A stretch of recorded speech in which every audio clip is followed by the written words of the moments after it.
Nobody has been able to explain this creepy viral video. For the past 11 years, a man who runs a TikTok account by the name of Dude My House is Haunted has been pretty confident that there has been some paranormal activity within his home. He claims that ever since his wife passed away, there have been some strange and unusual things going on. So eventually, he decided to leave cameras out and record what was happening and post it onto TikTok, which is the footage that you are about to see. In this video, you can see a chair seemingly moving on its own. It moves somewhat slowly until it suddenly is violently pulled into the corner by the kitchen. A mysterious, shadowy figure can be seen moving behind the chair, and then suddenly out of nowhere, the chair is thrown into the kitchen. Now, of course, we're not really sure what happened in this video, but I'm having a hard time coming up with an explanation for this one. Girl who broke her legs doing yoga on balcony. Alexa Terraza. She was showing off her yoga skills on a balcony on 6th floor. Then she tried to do a dangerous pose for a video. Her hand slipped and she fell from 6th floor. Doctors did everything they could and they saved her life. But she won't be able to walk for next 3 years most likely.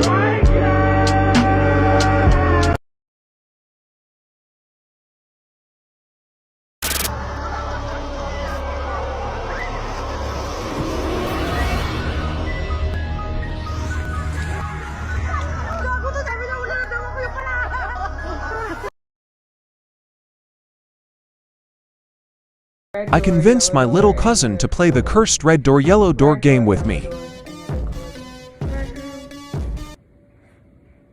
There's like blood, but there's like blood all over it. What happened? I saw a guy. No. Are you okay? I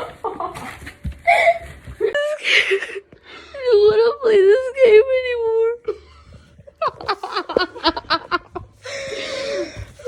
Okay, we're done, you're good.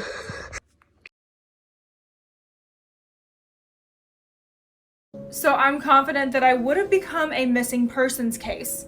Okay, so I have another Reddit story for you guys today. I apologize in advance since I'm not a good writer, but I'll do my best to share my experience. To better paint a picture, here is a description of myself. The incident happened about 3 years ago, and at the time I was 5'5", 26-year-old woman with medium-length bleach blonde hair, curvy, 175 pounds, wearing black high-waisted tights and a pink crop top. Well, 3 years ago, I was walking home late one night from a friend's house. It was dark, and at the time, I lived in a rough part of a large city. I've gotten myself out of many sketchy situations, so I guess I felt sort of invincible.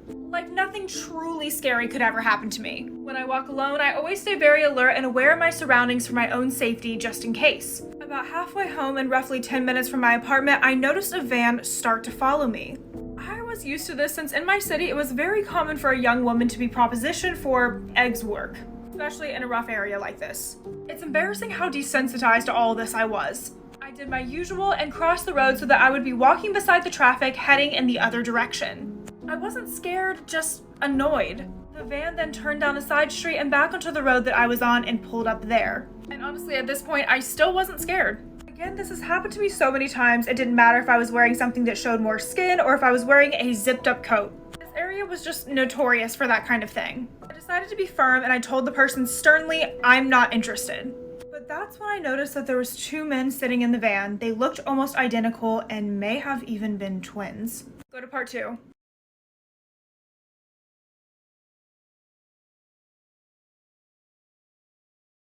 I noticed that the 2 men in the van looked identical, almost like twins.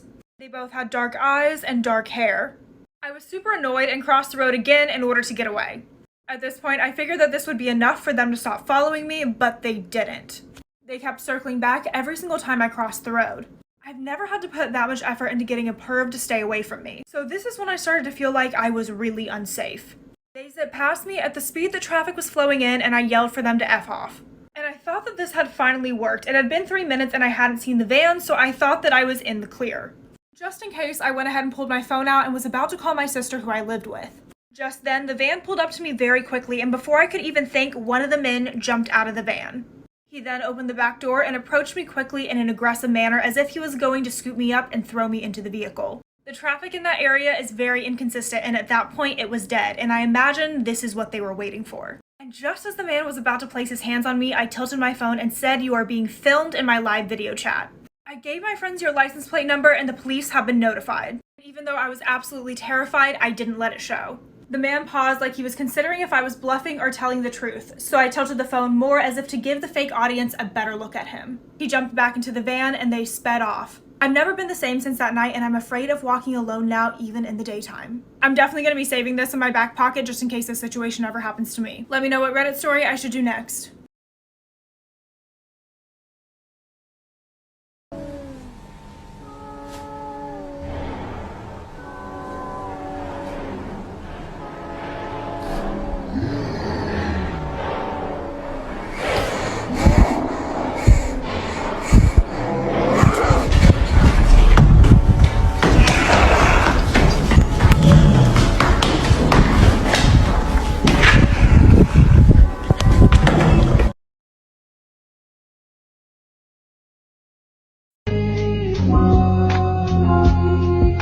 I'm F-R-E. Girl, you cannot be doing that to us.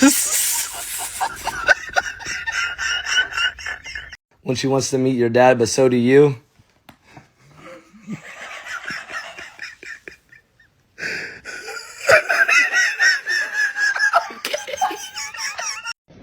Oh, sorry, buddy.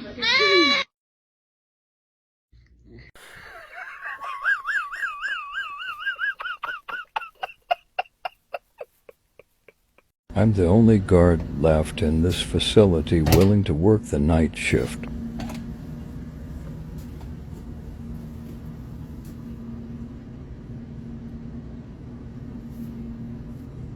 The following two corridors are dreadful to walk through.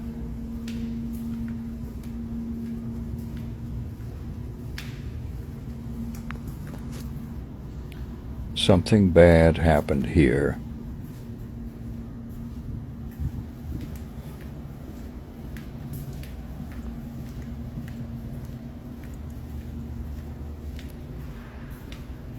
The negative energy is suffocating.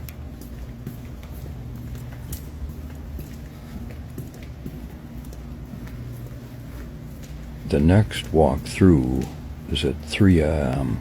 That is the worst and most intense.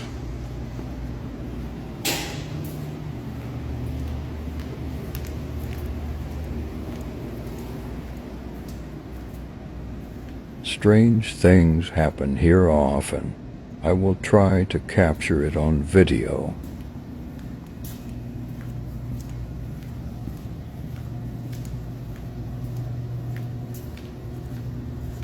Night 1.